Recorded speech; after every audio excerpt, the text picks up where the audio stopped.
heard it said that a man would climb a mountain just to be with the one he loves. How many times has he broken that promise? It has never been done. I never climbed the highest mountain, but I walked the hill of Calvary just to be with you. I would do anything. There's no price I would not pay. No, just to be with you. I would do anything. I would give my life away anywhere. I've heard it said that a man must swim the oceans just to be with the one he loves. All of those dreams are an empty motion. It can never be done. I've never swam the deepest ocean, but I walked upon the raging sea, yeah, just to be with you. I would do anything. There's no price I would not pay. No, just to be with you. I would give anything. I would give my life away.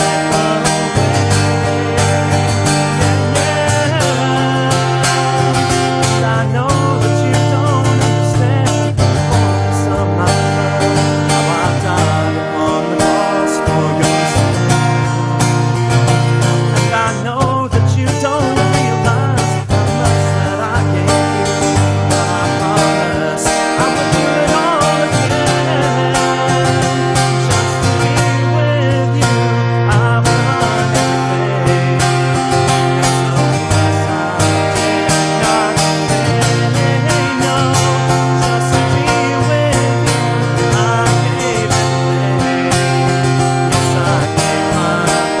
Yeah, I gave my life away. Just to be with you, just to be with you. Just to be with you. Just to be with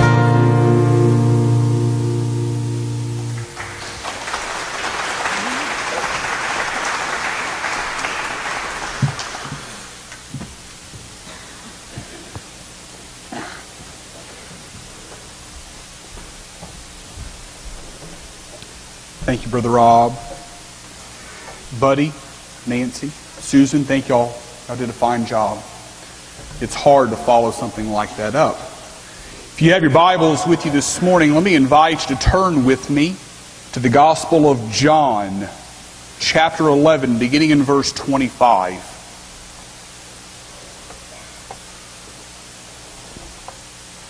John chapter 11, the 25th verse. And while you're turning in your Bibles, it's good to have Jake and Leah back. We miss you guys, and we're certainly glad that you can be with us today, and you're constantly in our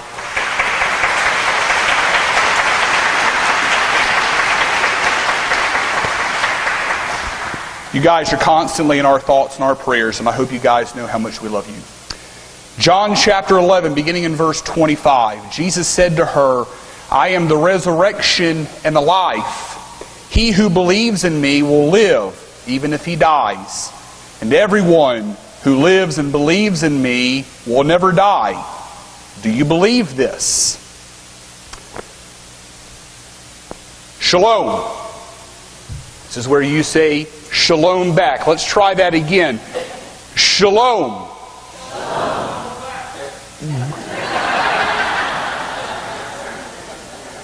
That's the Tennessee version of of Shalom. By the way, I got to do it. Did you notice those who were sitting? I'm picking on you guys. Did you notice those sitting up in the seats with the comfortable backs? We tell people these are the season ticket holders, that if you tithe a lot of money, you'll get the comfortable seats up there as well.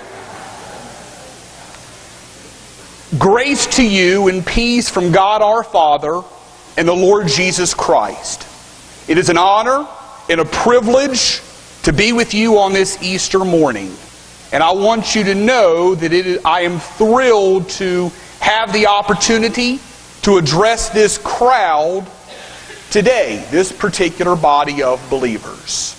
Let me begin today by introducing myself. My name is Lazarus. In my Hebrew name, it is translated Eleazar, which means God has helped or helped by God.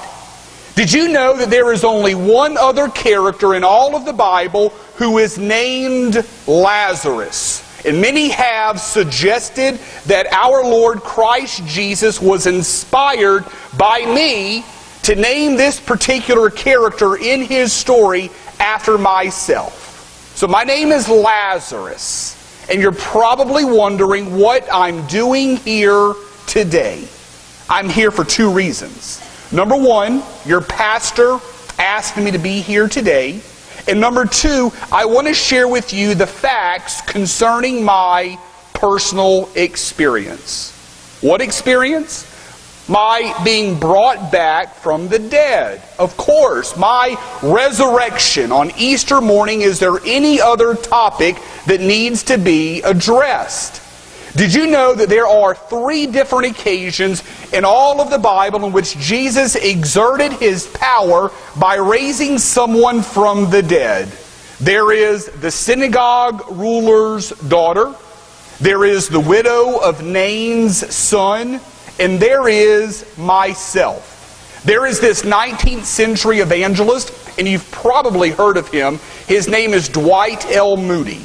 Dwight L. Moody once made the observation, it's a peculiar thing because you can't get any instruction from the Bible on how to conduct a funeral. Because every funeral Jesus ever attended, he broke up by raising that individual from the grave. That includes me. Let me tell you a little bit about myself. My family is from the city of Bethany. Bethany means the place of dates. Now let me clarify that. Dates isn't something that you jot down in your calendar or on your smartphone. Dates isn't something that these young teenage boys are trying to get from the girls. Dates is something that you eat. My hometown, Bethany, was known for growing and raising dates. Bethany was located on the shoulder of the Mount of Olives, the very mountain on which Jesus ascended into heaven. It was a small, secluded village. It was located about 2 or 3 miles just south of Jerusalem. About a 40-minute walk. So you could say that Bethany was a suburb of Jerusalem. My parents died when I was a young man. They had 3 children. My 2 sisters, Martha and Mary, and myself. My older sister, Martha, she was by all means the more mature one. She was the serious one. You could even go out on a limb and say that her spiritual gift was that of service. The responsibility of taking care of the home and other domestic needs, it fell to my sister, Martha. Mary, on the other hand, she was the youngest. Her head was typically in the clouds. It would be a safe assumption to say that she was the dreamer in the family. My parents also left behind for us the family business to run and operate. My parents owned a date business. Again, not the kind of date that you jot down in your calendar, the dates that you eat. And they worked very hard to cause this business to run and operate smoothly. And when they died, that responsibility fell to me, Martha, and Mary. I still can see the long marching rows of date palms stretched across the hills In my earlier days, my daylight hours consisted of harvesting, watering, drying, and sorting the crops. We prided ourselves on the fact that no bruised date ever made it to the city in a basket from our crop. You see, the Jerusalem market can be very demanding, and Bethany dates from the house of Lazarus always caught a pretty penny. But this isn't necessarily about myself. I need to share with you how I met Jesus in order for you to understand my experience. I had gone to Capernaum on a business trip. While I was there in the city of Capernaum on the Sabbath, I visited the local synagogue. And ironically, of all people, Jesus was speaking that particular day. You see, in my country, it's not uncommon to ask visiting rabbis and teachers to speak in the local synagogue. And so Jesus was speaking that day. And friends, I cannot even begin to emphasize to you the power, the authority that he taught with. Never before have I heard anyone speak the way that Jesus spoke. And then all of a sudden the most peculiar thing happened. Right in the midst of our worship service, a man with an unclean spirit, a man possessed with a demonic spirit, burst right into the synagogue and upset our entire worship service. Now listen, I don't know if you have ever met or encountered someone with a demonic spirit, but let me assure you, it's a pretty scary and intimidating thing. I'll be the first to say that I was extremely scared. They're wild-eyed. They're saying things off the top of their head. They're extremely confrontational. And there's even a distinct smell about them. And when this man with the unclean spirit came into the synagogue and he saw Jesus, he interrupted the service and he blurted out in the top of his lungs, "I know who you are, Jesus of Nazareth.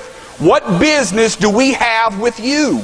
Have you come to destroy us? We know who you are, the Holy One of God."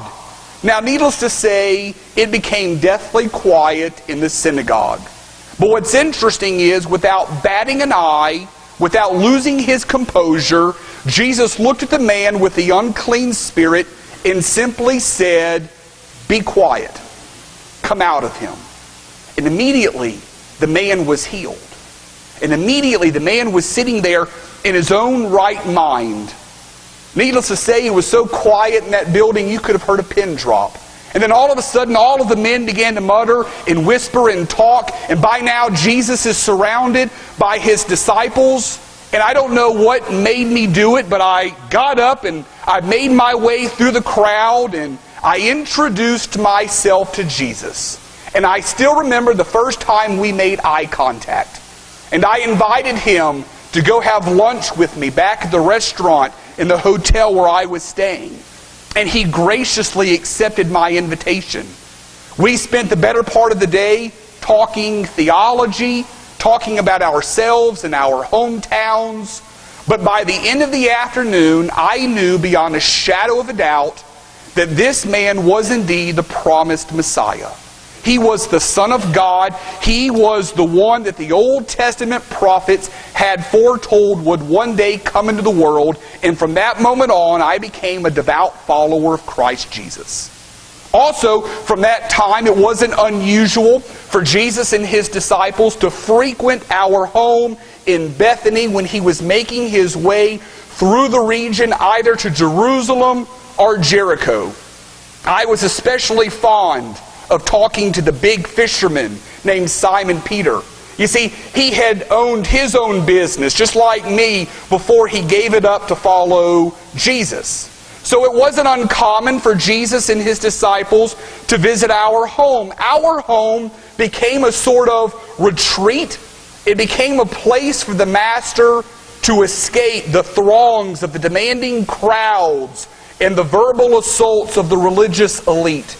We spent many, many hours in the evenings on our back patio, overlooking the valley of Jehoshaphat, listening to the teacher talk about God and the coming of the kingdom of heaven.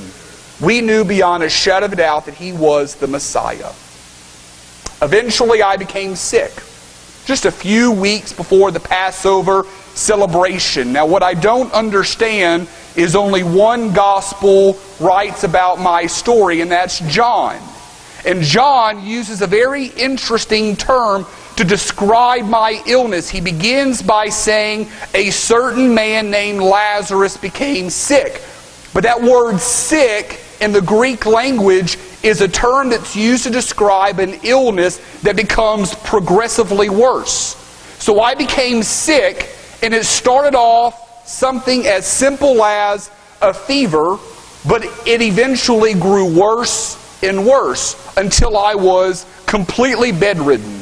I spent many days and nights tossing and turning. My skin was hot to the touch. My mouth was dry and parched. Needless to say, my sisters waited upon me hand and foot. Mary, it was more difficult for her to deal with the fact that I was sick. Ever since our parents passed away, the thought of losing her older brother was a thought that she simply could not come to grips with. And I could see the concern on their faces. Periodically, I would hear them whispering in the hallway, if Jesus were here, our brother would get better. Martha tried every homemade concoction she could think of. I remember when she walked into my room one evening with this big poultice of figs, and she placed them upon my chest. In the evening, they would soothe my burning body with cool water from the local well. They tried everything, but nothing seemed to help. Over time, I drifted off into a coma, and that's the last that I remember. Eventually, from what I understand, they sent the Master a message. Jesus was about a day's journey away in the region of Perea. There he was ministering, and my sister sent a very short message. Lord, behold, he whom you phileo, he whom you love, is sick. Now, people often ask me whenever I am at other speaking engagements, why in the world did your sister send a message to the Lord? What were their hopes? What were their expectations? And my response is always, haven't you heard the verse that the psalmist writes? Cast your burdens upon the Lord, and He shall sustain you. He will never cause the righteous to be shaken. Cast your burdens upon the Lord, and He shall sustain you. What's interesting is, and I don't believe it's ever written, but I think that my sisters legitimately thought that Jesus was going to drop everything that He was doing and rush back to Bethany and make me better. But what's interesting is that He waited an additional 2 days. And it wasn't until 4 days after the message had been sent did Jesus show up in Bethany. And by then I had been buried and my funeral service was over. And people often ask, why did Jesus wait so long? Well, you need to understand that in my community there is this myth, there is this legend, and I know that we have a funeral home director here. When an individual dies, it was taught in my community that the spirit of that person hovers over the individual's body for 3 days. And for 3 days, that individual's spirit is seeking a way to get back into the body. And after the 3rd day, on the 4th day, when the spirit hasn't re-entered the body, then it departs. Isn't it interesting that Jesus didn't wait 3 days, but He waited 4 days to finally show up in Bethany to heal me from my condition? I shared with you that I thought there were a number of reasons why He waited. Number one, if you do the math in your head, Jesus was off in the region of Perea, which is a 1 day's journey. Jesus already knew that my condition was death because He told the disciples, Lazarus is dead. So there is the practical reason, why should we rush back to Bethany and heal Lazarus when he's already dead? So there's the practical reason. Number two, I honestly believe that He waited an additional 2 days because He was trying to strengthen my sister's faith. And number three, Jesus was going to receive the glory. If you've ever read the story of my resurrection, then you'll know the main character isn't me, it isn't my sisters, but it's Christ Jesus. Let me stop here for a moment, and let me share a word of encouragement with you. Because on this Easter morning, there may be someone here today that is struggling with some kind of difficulty that can only be brought about by life. And I don't know what your condition is. I don't know what your circumstances are.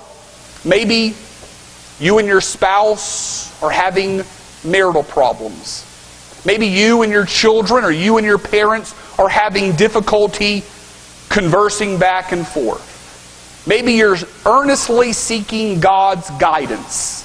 Maybe you're struggling financially. Maybe you have health problems. I don't know what your situation is, but you have spent countless hours praying that God would address this specific situation. I would remind you that Jesus didn't show up until 4 days after Martha and Mary requested that He help me.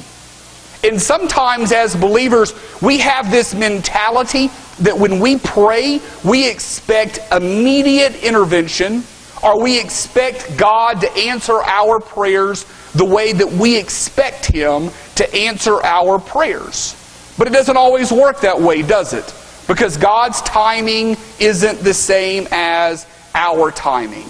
Let me assure you, if God hasn't answered your prayers, or hasn't answered your prayers the way that you thought He would, it doesn't mean that He's not listening. It doesn't mean that He is indifferent. It simply means that God has other plans concerning that situation. And I believe with all of my heart, the reason He delayed 2 days and showed up 4 days later was because He was seeking to strengthen Martha and Mary's faith. The Apostle Paul would write his letter to the church at Philippi, "Be anxious for nothing, but in everything in prayer, with supplication and thanksgiving, bring your request before the Lord." Let me ask you a question. Does your faith need strengthening today? Maybe you're here today and this message was geared specifically towards you because you need encouraging. Well, on to the story. Martha never lost hope or faith that Jesus was eventually going to show up. The funeral was already conducted and was over, and she had strategically placed servants all along the road. And when they saw the Lord coming, they were to report back to Martha. So when one of the servants came rushing in saying, "Jesus is just beyond the horizon," she rushed to the outskirts of town, and there she met the Lord. And this is what she says, "Lord, had you been here, my brother wouldn't have died." And oftentimes my sister gets a bad rap because people think she is rebuking the Lord. But she wasn't rebuking Him. She's making a statement of faith. "Lord, had you been here, my brother wouldn't have died. But even now I know that God will give you whatever you ask." To which Jesus said, "Martha, one day your brother is going to rise."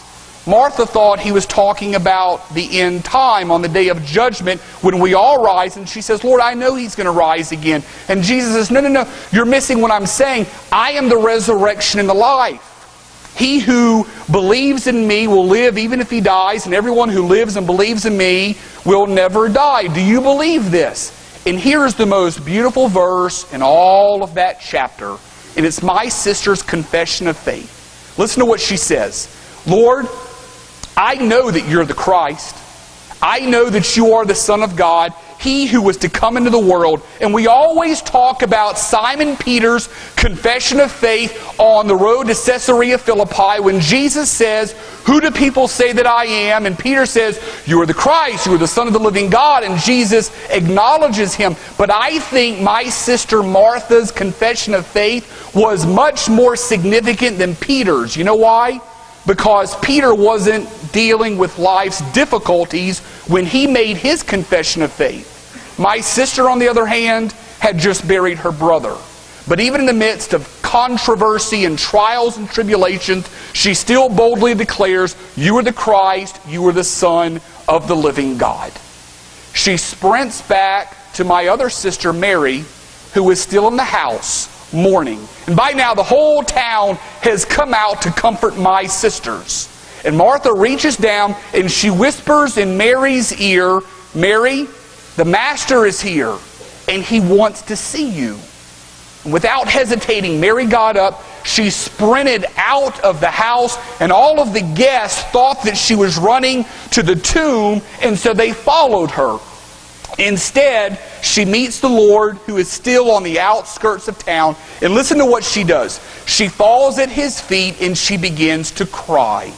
But the interesting thing about that term cry is it means to wail.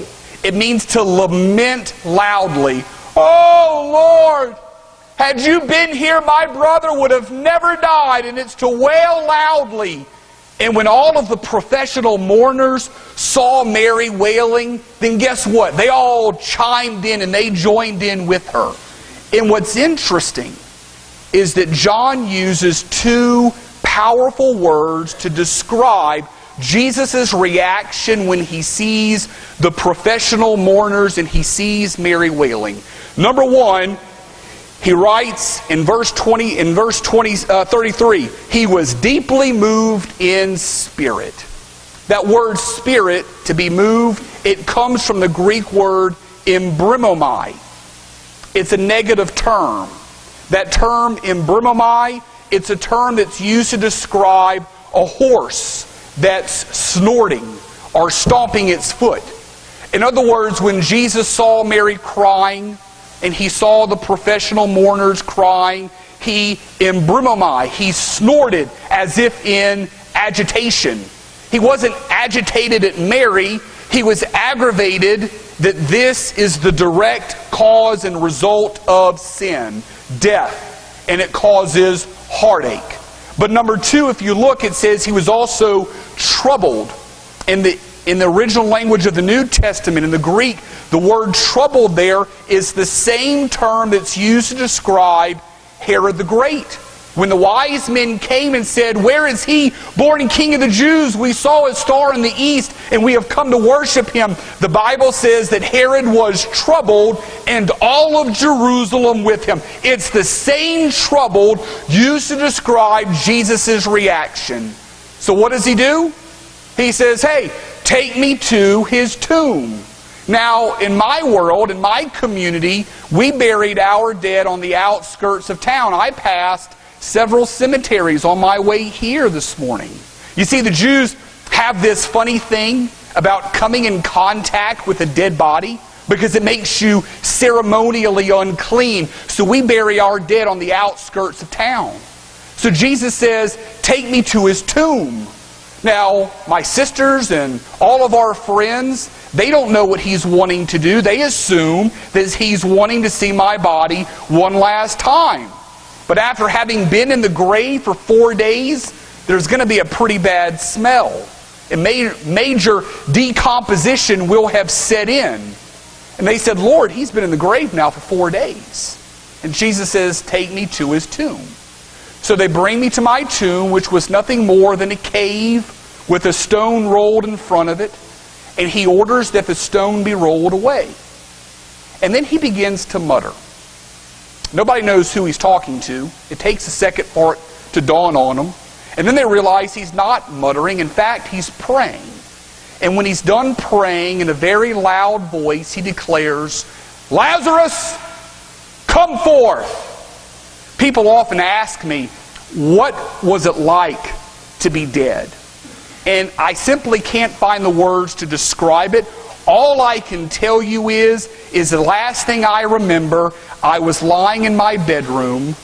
The next thing I know, there is this overwhelming sense that I got to get up.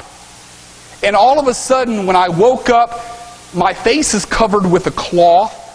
And I tried to shake the cloth off, but I can't move my arms and my legs. It's dark, and I'm cold, and then I realize that I'm lying on a slab of stone. and I all of a sudden become very fearful. And I'm trying to move my bodies, but my arm and my feet are bound. But again, there's this overwhelming sense, this overwhelming feeling, you got to get up. Someone once made the comment, have you ever wondered why he called me by name? And here's the answer. Had he not called me by name, then every dead person in the area would have gotten up and been walking around the Bethany region. But he calls out, Lazarus, come forth. And so, to the best of my ability, I swing my legs off this marble slab, and I began to waddle towards the entrance of the cave. And I can see the silhouette of a body, and I know beyond a shadow of a doubt who it is. And when I eventually make it to the mouth of the cave, to my astonishment, there's all of our family and all of our friends, and they were just as shocked as I was. And there was a gasp, and everyone was amazed. And there was Jesus, right next to the big fisherman Simon Peter. And Jesus says, unbind him, let him loose. The next thing I know, everyone was grabbing me and letting me out of my wrappings. Friends, I'm here this morning to tell you that there are 3 different types of death identified in the Bible. Listen to me very clearly.